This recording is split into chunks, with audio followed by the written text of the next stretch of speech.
All right. I kind of wanted to talk about my integration into Finland here and what hasn't integrated. As you can see from my videos, the way I talk and act, think, is different than here. And that can be an advantage, but I'm not going to go ahead and say that just being an American is an advantage because I bring something different from the outside. My differences can be really off-putting to a group. My energy, right now on coffee, much worse than the average person that does not exercise. I'm like a 10-year-old kid with Adderall in their system when I have coffee. But let's go to that second. I wanted to start with a medical thing. I'm going through this series of the threats that we're focusing on from the medical industry. Are they real? Am I concerned? No. Fuck no. They're embarrassingly bad, the details or the evidence that they have to scare us on certain things. Like, you must do a little bit of research yourself, though, because if they say measles will kill, you're like, oh, hell yeah, you've heard it definitely will kill, right? But there's a huge difference that it kills 1 in 500,000 in the U.S. Oh, shit. Did I just do the OK symbol? That's meant to be some racist symbol now. Oh man, yeah, that's my habit. Anyway, accident. Doesn't matter. Doesn't mean that to me. Hilarious political correctness and all that shit. All right. So I was going to go into allergies. But, so first off, we're at measles. 500,000 people in the U.S. 1 out of 500,000 people die. It's very low numbers. There have been 3 deaths, I believe, in the last 20 years. This doesn't catch up to bee attacks. Bees, 200 per year. We really got to kill all those bees. No, we don't. Bees are great. They keep more people alive than they probably kill.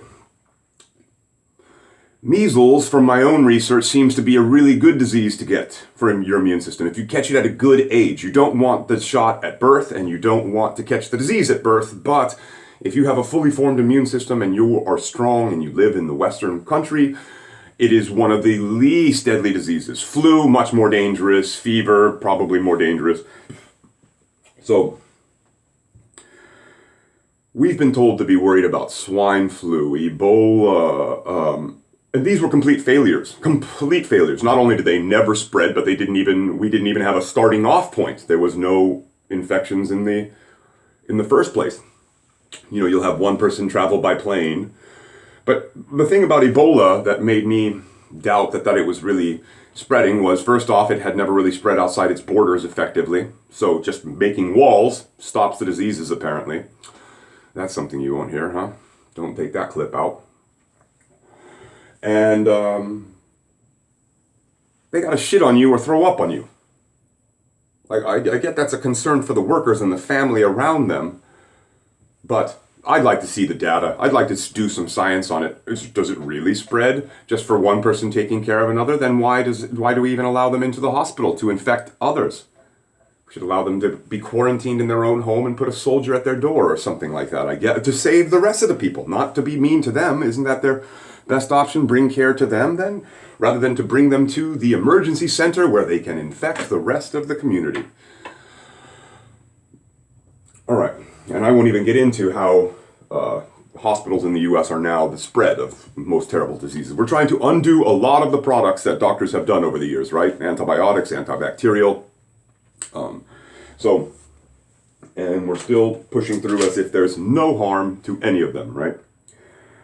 All right, so measles, Ebola, AIDS. Oh man, I made enough videos on those ones. Where's the AIDS deaths here? There's 100 year before, there's 100 this year. If you say that's an epidemic, you're trying to scare people. And I'm not trying to say something that's the best I can recall. If there's the same amount of deaths every year from the same disease, this is not something that we need to throw billions of dollars at. It would crush Finland. The other reason I don't believe anybody is serious about healthcare in Finland is because we are breaking the system. And in the US, I've even heard the military admitting it is becoming a threat to military security, or the threat of the nation or something like that the healthcare industry will buckle us. It is costing too much. It's costing more than all those aircraft carriers is people eating bananas. Of course, sugar too, but we don't think of the fruits and stuff as being harmful. We're so mixed up in our knowledge, including me. I don't know the facts or the truths. I'm trying to find them. Look at my videos. Do I ever say, I don't even put the links. You can do all that stuff if you want. I don't get paid to do all this. I'm trying to figure it out myself. What's the next fear we're going to have? There's 270 vaccines in the U.S. We have the fluoridation of water only in California. It never passed anywhere else. And look, in California, we also have fluoridosis on our teeth. One of the only states I've ever seen this in, but we get these like yellow stains. And those yellow stains are actually just decaying of the bone. Something like that. It's not just a stain, I think. So it's one of the side effects of fluoride is tooth decay. Interesting. So I guess it's from the series of medicine that's like, all right, take his head. It's a little messed up. That might help you. And hey, by the way, I'm not making fun of it. That's a real science. We started out with hammers and trepanning and just doing things like, hey, there's something wrong here. Let's try to fix it. And that actually, believe it or not, was 30% effective in certain ways when it got to lobotomies. Hit somebody hard with the head, with the hammer, it'll do some damage there. They didn't have to open up the brain. My concern is we're doing less science than we were back then. We stopped, I think, in the 90s doing any kind of placebo-controlled trials on any drugs. So I'm not really interested in the discussion about future drugs because I think medicine's great. Like marijuana. Been tested for a long time. They just barely made it legal here. Stopping kids having seizures all over the place. I can't think of a drug that's a medicine. See, we should change the term. Chemotherapy, I shouldn't go there. I haven't really looked into it too much. But whatever, I've had cancer. So, I don't trust it. No matter what. Unless, I could have a football hanging off the side of my neck here. I'm going to go with that. That's going to be my new friend. You guys can hang out with it, talk to it. It's going to gross you out. But so what?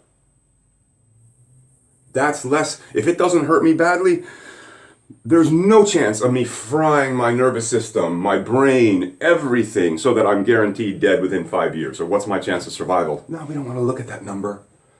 It's hard to see numbers of survival after 5 years from people.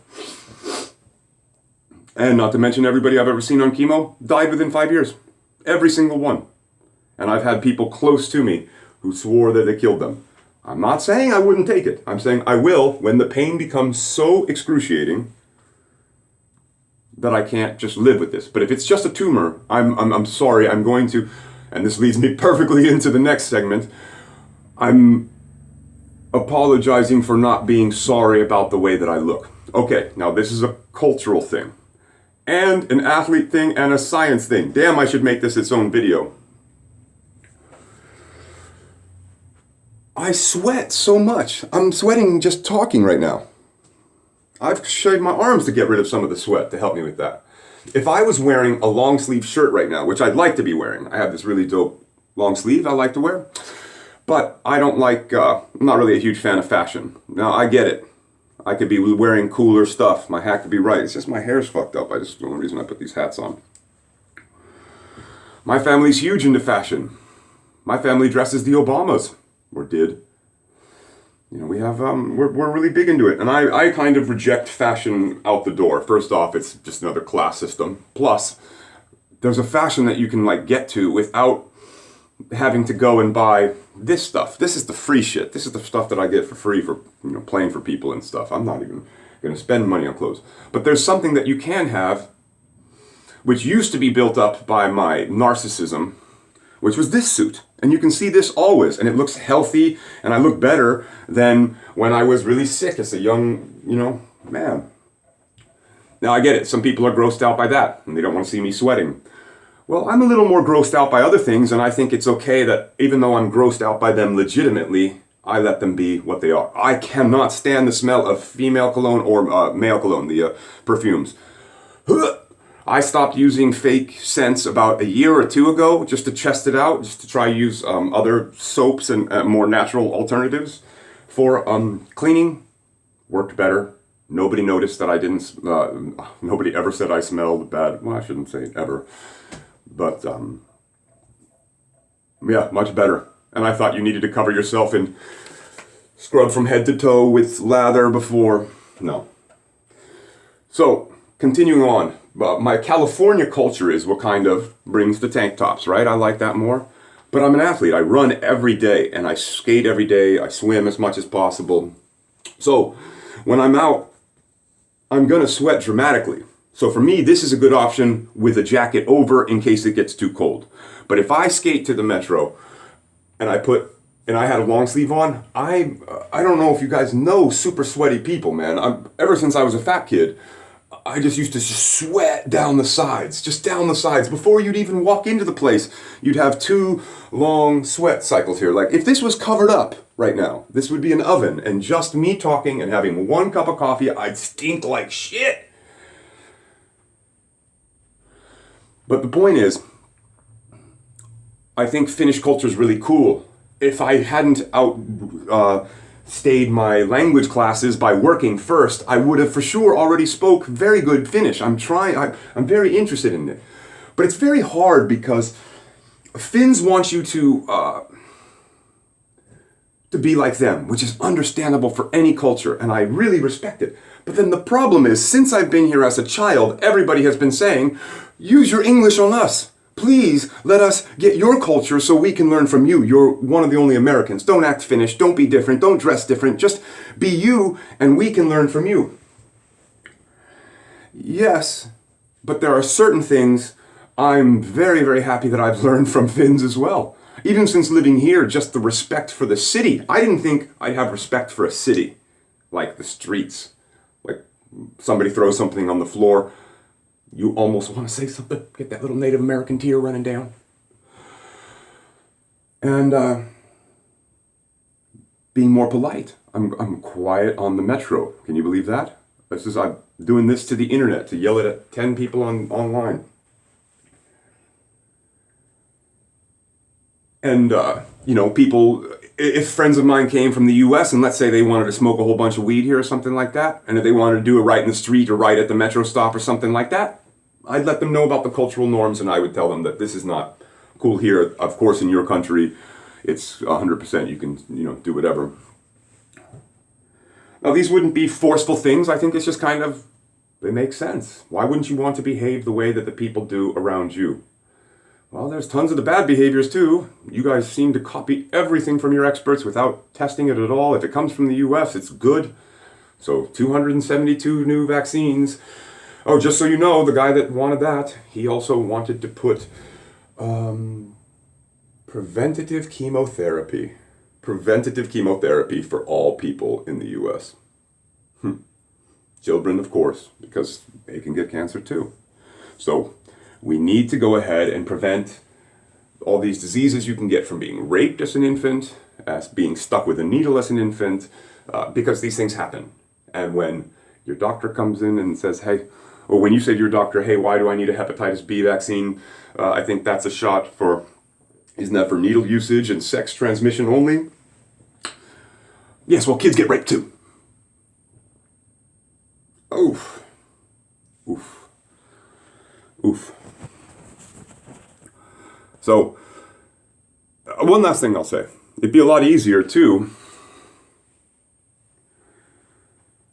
if that culture isn't just the culture that people keep trying to integrate me into a little bit more is the class system. You kind of just want me to dress a bit more posh, wear a tie, shave the beard.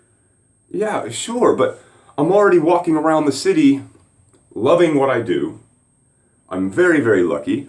I have friends, girlfriends, very lucky in life, very, very lucky. So the last thing I need is also a good shirt to prove it, or this to be the right color, or it's not a Market jersey, so I don't feel cool enough, or my hat's not, it's dimpled in, so it's not cool.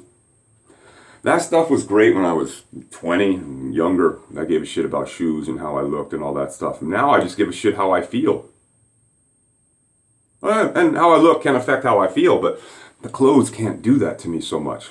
I'd like to hear what that's like for other people, but to me, I guess I've built up my aversion to things that I found are trivial for so long that now I have just weird things, because yeah, I'm certainly not wearing things to look cool. It's just the closest things I can find.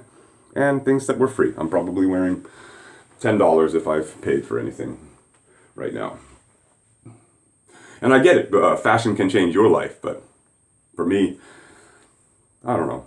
I think I'm already like achieving high enough on that one, so I don't want to try to be the coolest guy. I was already too pretty as a kid. That was a fucking problem. I really hated it. 15 minutes, coffee's a motherfucker.